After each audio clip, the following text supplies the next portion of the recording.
નમસ્કાર, YNN ન્યૂઝમાં આપનું સ્વાગત છે। સમાચારમાં વાત કરીએ। વડોદરા જિલ્લા સહકારી ક્ષેત્રની સૌથી મોટી બરોડા ડેરીમાં 1400 કરોડના વહીવટ માટે ચૂંટણીનો જંગ જોવા મળશે। 13 ઝોનમાં 1070 જેટલા મતદારો મતદાન કરશે।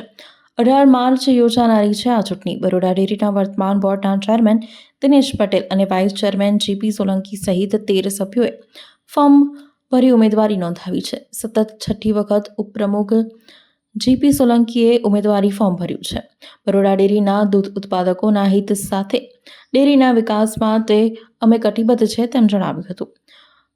વડોદરા અને છોટાઉદેપુરના મતદારો મતદાન કરશે। આ વખતે પણ મતદારો અમારા ઉપર વિશ્વાસ મૂકશે તેમ જણાવ્યું હતું। ભાજપ પ્રેરિત પેનલ બનાવવામાં આવશે તેમ જણાવ્યું હતું। પેનલનો સમાવેશ કરવામાં નહીં આવે તો બળવાના એધાણ પણ જોવા મળશે।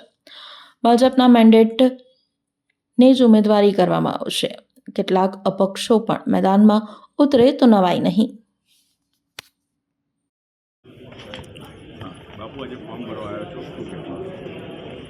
આગામી 2025 થી 2030 નિયામક મંડળની ચૂંટણીમાં મેં 13 ડિરેક્ટરો આજે એક સાથે ફોર્મ ભર્યું છે અને આવનારા દિવસોમાં 18 તારીખે ચૂંટણી યોજાઈ રહી છે એની માટે અમે આજે ફોર્મ ભર્યા છે।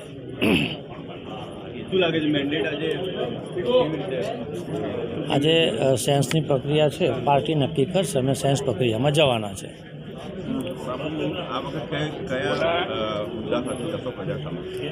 કાયમ દૂધ ઉત્પાદકોનું હિત જોતા આવ્યા છે, ફરી પણ દૂધ ઉત્પાદકોનું હિત જોતા રહીશું। વધુમાં વધુ મારા દૂધ ઉત્પાદકોને ભાવફેરની રકમ મળે, સારામાં સારા ફેટ મળે એવું કામ અમે કરતા આવ્યા છે અને આવનારા દિવસોમાં પણ મારા દૂધ ઉત્પાદકોનું હિત અહીંયા રાખીને કામ કરવાના છે।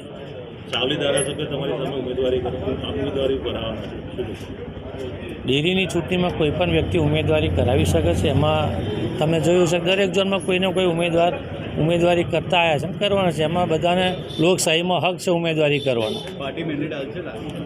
એ પાર્ટી આજે સેન્સ પ્રક્રિયા રાખી છે, પાર્ટી નક્કી કરશે। આજે ફોર્મ ભર્યું છે, ટીમ સાથે ટીમવર્ક સાથે કેવી રીતે આખી ટીમને લઈને ચાલશે? 2012થી આ ટીમને લઈને ચાલી રહ્યા છે, એ રીતે ચાલતા રહીશું।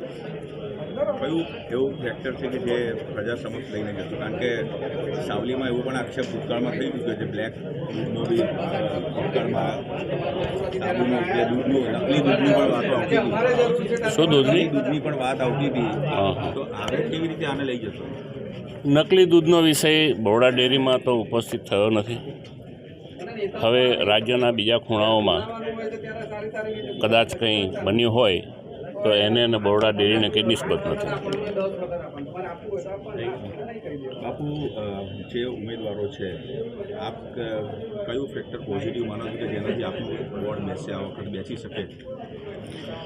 જો આ બધા મંડળીઓના પ્રતિનિધિઓ એ જે બોર્ડ ચૂંટેલું અને એ બોર્ડ થકી 2012થી હું બરોડા ડેરીનો ઉપપ્રમુખ છું અને સતત 2012થી 2026 સુધી એ કામગીરી હું કરતો આવ્યો છું।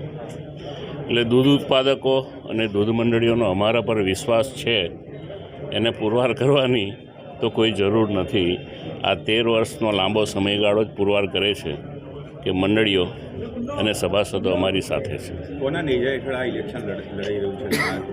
ચેરમેન કે પછી ભારતીય જનતા પાર્ટીના નેજા હેઠળ। કયા કામો આપણે કરી ચૂક્યા છો? 12 થી 26 સુધી કયા કામો આપણે કર્યા છે? બરોડા ડેરીમાં દૂધની આવક 3 લાખ લીટરની આસપાસ હતી, એને અમે 2017-18ના વર્ષ સુધીમાં લગભગ 7 લાખ લીટર સુધી પહોંચાડેલી। ત્યાર પછી સમગ્ર ગુજરાતમાં થોડું દૂધ ઘટ્યું છે, એટલે અત્યારે 6 લાખ લીટરની આસપાસની અમારી રોજની આવક છે દૂધની। એટલે દૂધની જે આવક છે એ જ ટર્નઓવરનું મુખ્ય પાસું છે કે તમારું રો મટીરિયલ જેટલું તમે પેદા કરો એટલું જ તમે સેલ કરો અને એટલું જ તમે તમારું ટર્નઓવર વધારી શકો। તમારું જેટલું ટર્નઓવર વધે એટલો જ તમારો નફો વધે અને એટલો જ તમે દૂધ ઉત્પાદકને ફાયદો આપી શકો। અમારા આમ તો કોઈ વિરોધીઓ છે નહીં, બધા મિત્રો જ છે અને છતાંય અમારું કામ એ જ અમારો જવાબ છે। ઓકે। સંગ્રામભાઈ ફરી મેદાનમાં શું કહેશો? જીત પાકી છે. મારા મતદારોના આશીર્વાદ મારા પર છે અને સતત જે અમારી કામગીરીથી અમારા મતદારોના માટે હંમેશા અમને હિત માટે અમે નિર્ણય લીધા છે. આજે પણ મારા સૌથી વધારે વોટર્સની સાથે એમનો ઉમંગ એટલો હતો કે આજે અમે આવીએ અને આજે અમે ફોર્મ ભર્યું અને એવું લાગે છે કે અમે 100% જીતવાના છે. શું આ વખતે કઈ વસ્તુ એવી છે કે જે લઈને પ્રજા સમક્ષ અને આપણા મતદારો પાસે જશો મત લેવા? અમારા મતદારો અમારા માટે અમારું હૃદય બરાબર છે. મારા મતદારોમાં સૌથી પહેલું અમે દૂધ ઘરનું કામ કર્યું. મારા છોટાઉદેપુર જિલ્લામાં જે ઝોનમાંથી હું આવું છું ત્યાં 64 ગામડાનું સર્વે કરીને બોર્ડર એરિયા વિલેજમાં એ ગામો લીધા છે. એમાં 15,000ની આસપાસ તો અમે પશુ વેચ્યા છે. સાથે અમે વ્યાજ વગરની લોન ડેરીમાંથી આપીએ છીએ. પ્લસ અમે સોલર પ્લાન્ટ બનાવીને અમારા ડેરીના પાવર જે 20 કરોડનો આવતો એ બચત કરીશ. બીજું આપ સૌને જણાવો તો આનંદ થાય છે, ગુજરાતમાં એકમાત્ર આ ડેરી એવી છે જેનું કોઈ દેવું નથી અને અમારે ત્યાં કોઈ પણ કોરોના પછી જે અમારા કર્મચારીઓ અને અમારા ડેરીના જે બી પ્રમુખ મંત્રીનું મરણ થયું છે, અવસાન થયું છે, તેઓ પણ અમે સહાય આપી છે. એટલે અમારા માટે અમારા પરિવારના મેમ્બર છે એમ સમજીને અમે એમના માટે કાર્યરત છે. Thank you. Subscribe now and press the bell icon. Never miss an update.